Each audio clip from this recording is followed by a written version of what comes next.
In the depths of a dilapidated neighborhood, where crumbling buildings loomed like forgotten giants and flickering streetlights cast eerie shadows, the holiday season stood in stark defiance to the despair that wrapped itself around every corner. The air was thick with the acrid scent of burnt coal and desperation, a suffocating blanket that threatened to extinguish the flicker of hope that still dared to exist. But this year, that fragile hope would be tested in ways no one could foresee. As Christmas approached, the residents of the ghetto, resilient in the face of adversity, clung to the spirit of the season with grim determination.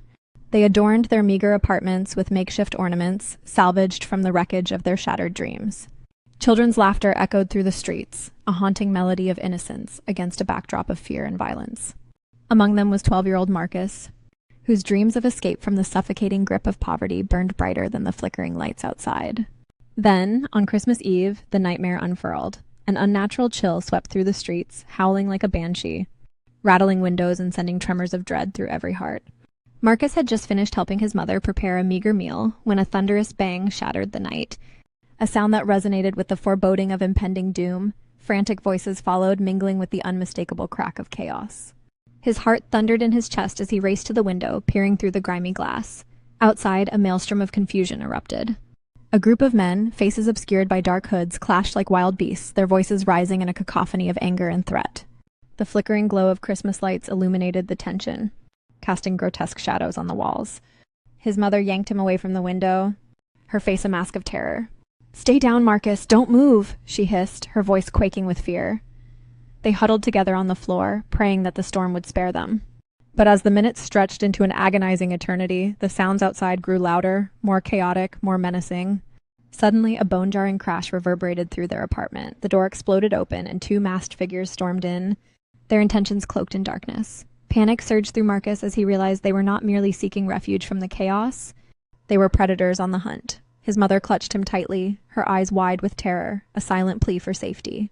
The man's eyes glimmered dangerously as he stepped closer, a predator sizing up his prey. In that moment, Marcus felt a surge of anger and fear collide within him. He remembered the small gift hidden under his bed, a toy car, the last remnant of his childhood innocence.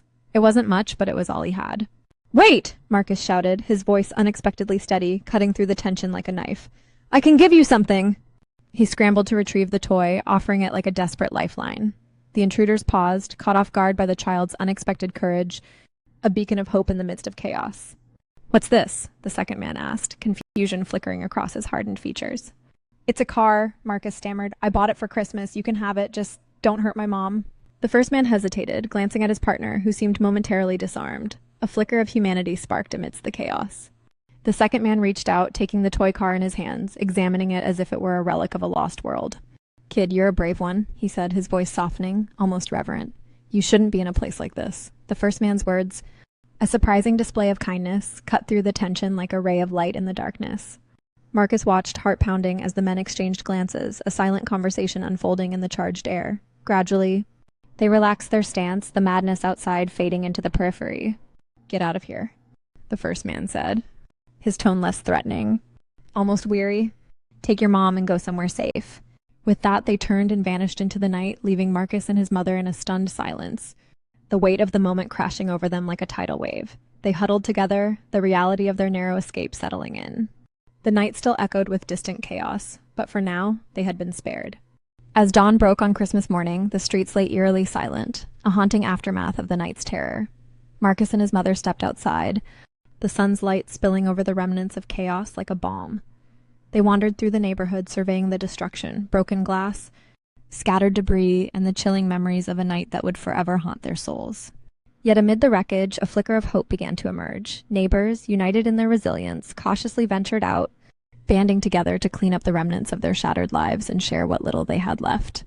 The spirit of Christmas, though battered, began to rise again like a phoenix from the ashes.